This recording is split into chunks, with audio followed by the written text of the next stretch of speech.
Hello students, in this part we are going to learn about the scalar product or the dot product of two vectors. In the previous class we have seen all the properties of the vectors, what types of the vectors we have. Now we are going to see the scalar product. So we will talk about this word scalar. So we have already discussed this word itself, scalar. What is a scalar? Scalar is defined as a quantity which has a magnitude but not the direction. But if we talk about vectors which have the direction as well as magnitude. Now here they have given the heading that is a scalar product or a dot product. So now the question comes, why we are going to say when we have a two vectors, and if we are going to multiply two vectors, that vectors product can be called as scalar product or a dot product. See, there are two types of product, that is a cross product or a dot product. So today in this class we are going to discuss about the dot product.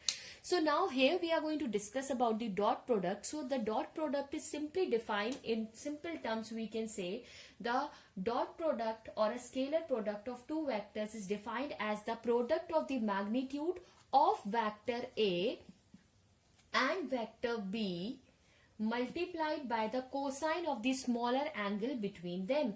What does it mean? It means that if the two vectors which will be at some angle to each other, here I have made it perpendicular. If suppose it is not perpendicular, if I will make in such a manner, suppose this way I have made, and this will be my vector B, okay, and they will be at perpendicular to each other, this will be make an angle theta with it. So this vector B, or we can say the component of the vector B in the given direction of A gives us what? It gives us a scalar product or a dot product of the given vector.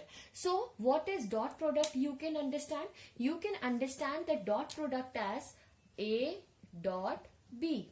Now the question comes, why we are saying the two products are scalar product or a dot product?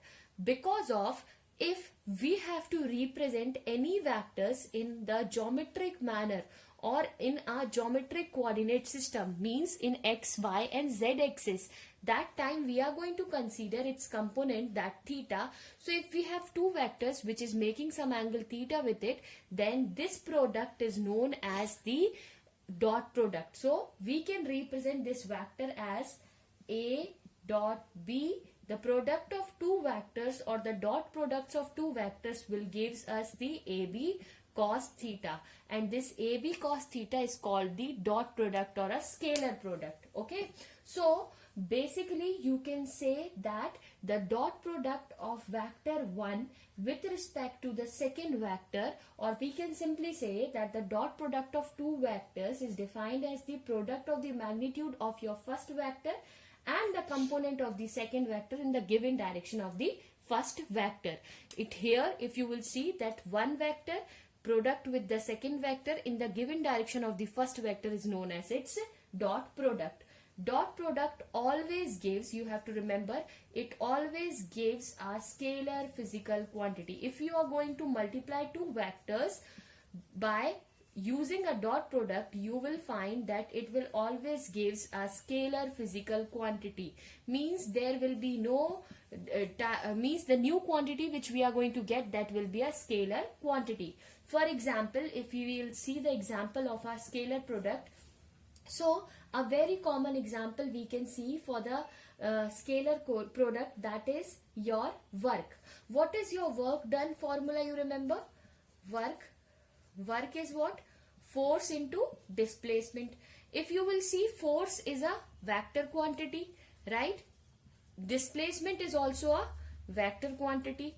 But if you will see here, it is dot product. So it will be what? It will be a overall, if we are going to see, so work turns to be a scalar quantity. Why? Because it is a product of two vectors, right? It is a product of two vectors gives us a scalar quantity. And if you remember, we are always writing work as F is equals to FDS cos theta. So this cos theta is basically, or this cosine is the representation or the geometric representation by using a trigonometric ratios. We are taking the one vector in the given direction of the another vector, and that product or that particular is called the dot product of two vectors. So this is all about your dot products. There are a number of examples of your dot products, such as your power, we can say, means power, that is the force into velocity, right? Second, we can have the magnetic flux, electric flux. All these are the example of your scalar product or the dot product. Means if you are multiplying the two vectors by the dot, then its resultant will be a scalar product. So now we are going to see its properties. So now here we are going to discuss the properties of your scalar product. So the first property says that the scalar product or a dot product is commutative. What is commutative means, as the name given, if we have A dot B cos of theta, then we can have B dot A of cos theta.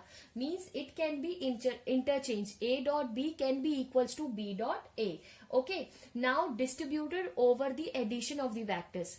The scalar product or a dot product is distributed over the addition of the vectors. What does it mean? If suppose I have one vector, suppose vector A, which will be outside. So it will be distributed over the addition of the vector. So if it is a dot product of B plus of C vector, then my resultant will come as A dot B vector plus of A dot C vector. Okay, so this is the resultant of your, it is distributed over the addition of the vectors. Dot product of two parallel vectors. When the vectors are parallel, it means the theta between the two parallels will be 0 degree. So if we have the two vectors which is parallel to each other, so it means the cos will be 0 among them, between them, we can say. So when the cos will be 0, so we will have the answer as AB. It means the value of your cos 0, cos theta, when it will be 0, then it will value will be 1. So the value between or the cross product of the two parallel vectors will be 1. The dot product of two equal vectors. Suppose you have the same vectors, okay?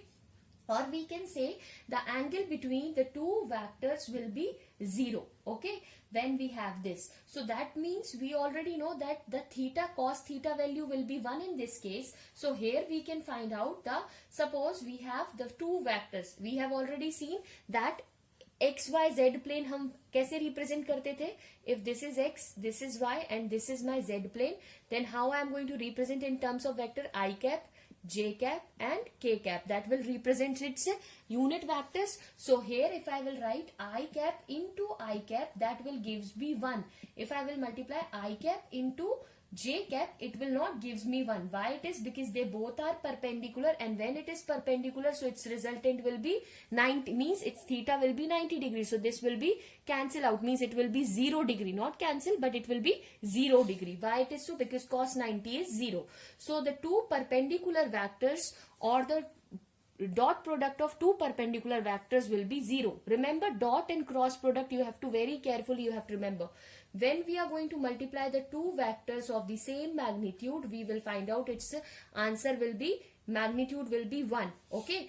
And if suppose I have J vector into J vector, it will gives me a resultant 1. Why it is so? Because here the cos value, cos 0 degree we are getting. Okay. Now the dot product of the perpendicular vectors. When the two vectors are perpendicular to each other, suppose if I will have these two vectors and this will be the theta, theta will be 90 degree obviously, this will be X, this will be Y. It means I cap and J cap. So what I will write here? I cap dot J cap cos 90 degree. So this will comes out to be 0 because cos 90 is 0. So the cross product of two perpendicular vectors will be 0. It means I into K will also be 0. I into J is also be 0. J vector into K vector is also be 0. But if I have I into I, J into J and K into K, I will get that its resultant will be 1. So this is the property of your scalar product. So I hope these properties of the scalar product is clear to you. Now if suppose they will ask you that if the dot product of two anti-parallel vectors, so anti-equal vectors, so theta will be 0 degree. Anti-parallel vector means if one vector is in this direction, one vector in this direction. So here the theta will be 180 degree. So answer will come with the negative sign, that will be minus of AB. Okay, and if suppose we have to do the cross product of the two vectors and the determination of its angle, that we are going to see when we will do the numerical. So I hope this is clear to you. Thank you.